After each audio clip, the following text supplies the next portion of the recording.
ഇന്നലെ കമന്റ്സ് ഒക്കെ വായിച്ചുകൊണ്ടിരുന്നപ്പോഴാണ് ഇങ്ങനത്തെ ഒരു കമന്റ് കണ്ടത്, മുല്ലപ്പൂ ഉണ്ടാക്കുമെന്ന്. പിന്നെ ഒന്നും ആലോചിച്ചില്ല, നമ്മുടെ മുല്ലപ്പൂ ഇവിടെ സെറ്റ് ആക്കിയിട്ടുണ്ട്.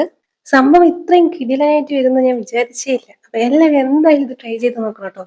ഞാനൊരു ടിഷ്യൂ പേപ്പർ യൂസ് ചെയ്തിട്ടാണ് മുല്ലപ്പൂ ഉണ്ടാക്കുന്നത്. അപ്പോൾ ടിഷ്യൂ പേപ്പർ ഒന്ന് ഫോൾഡ് ചെയ്തെടുക്കണം. അപ്പൊ ഈ വീഡിയോയിൽ കാണുന്ന മാതിരി മൊത്തത്തിലൊന്ന് ഫോൾഡ് ചെയ്തെടുക്കുക.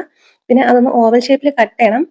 അപ്പൊ ഈ നമ്മൾ ആ മടക്ക് വരുന്ന ഭാഗം ഒഴിവാക്കിയിട്ട് ഇതുപോലെ വേണം കേട്ടോ കട്ട് ചെയ്തെടുക്കാൻ. നിങ്ങൾക്ക് മനസ്സിലാവുന്നതിന് വേണ്ടി ഞാൻ ബ്ലാക്ക് പെൻ വെച്ചൊന്ന് ഔട്ട്ലൈൻ ചെയ്ത് കൊടുത്തിട്ട് കട്ട് ചെയ്ത് കൊടുക്കുന്നുണ്ട്. ഈ ഓവൽ ഷേപ്പ് കറക്റ്റായി വന്നു കഴിഞ്ഞാൽ തന്നെ നമ്മുടെ മുല്ലപ്പ് സൂപ്പറായി കിട്ടും ട്ടോ. നെക്സ്റ്റ് ഇത് തമ്മിലൊന്ന് സ്പ്ലിറ്റ് ചെയ്തെടുക്കണം. ഡബിൾ ലെയർ ആയിട്ട് എടുക്കുക കേട്ടോ. ഇതുപോലെ സിംഗിൾ ലെയർ ആയിട്ട് എടുത്താൽ ഭയങ്കര തിന്നായിരിക്കും.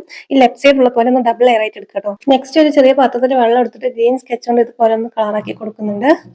അതിൽ നമ്മുടെ വിരലൊന്ന് ഡിപ്പ് ചെയ്തിട്ട് നമ്മൾ ഉണ്ടാക്കി വെച്ചിരിക്കുന്ന ടിഷ്യൂ പേപ്പറിന്റെ മിഡിൽ ഇതുപോലെ വെച്ചൊന്ന് റോൾ ചെയ്ത് കൊടുത്തു കഴിഞ്ഞാൽ നമ്മുടെ മുല്ലപ്പ് ഇവിടെ റെഡിയാവും. ഇതുപോലെ കുറച്ചധികം മുല്ലപ്പ് നമ്മൾ ചെയ്തെടുക്കുന്നുണ്ട്. പിന്നെ ഇത് നമ്മുടെ നോർമൽ മുല്ലപ്പ് കെട്ടുന്ന പോലെ തന്നെ നമ്മൾ നൂല് കൊണ്ടൊന്ന് കെട്ടി കൊടുക്കണം കേട്ടോ. അപ്പൊ എനിക്ക് മുല്ലപ്പൂ കെട്ടാൻ അറിയില്ല, സോ നമ്മുടെ ഉമ്മാന്റെ അടുത്ത് ഒന്ന് കെട്ടിത്തരാൻ പറഞ്ഞതാണ്. ഇതുണ്ടാക്കി കഴിയുന്നവരെ ഇതിന്റെ ഫൈനൽ റിസൾട്ട് ഇത്രയും അടിപൊളിയാണെന്ന് ഞാൻ വിചാരിച്ചില്ല കേട്ടോ. കാരണം ടിഷ്യൂ പേപ്പർ കൊണ്ട് മുല്ലപ്പ് ഉണ്ടാക്കിയാലും കാണുമ്പോൾ അതും പേപ്പർ മതി തന്നെ ഉണ്ടാവുന്നതാണ് വിചാരിച്ചത്. പക്ഷെ ഇതൊന്ന് ഫുള്ളായി കെട്ടിയെടുത്തപ്പം ഇത് ശരിക്കും മുല്ലപ്പ് മതി തന്നെ എടുത്ത് തൊടുമ്പോഴും മുല്ലപ്പ് തൊടുന്ന അതേ ഫീൽ ആട്ടോ.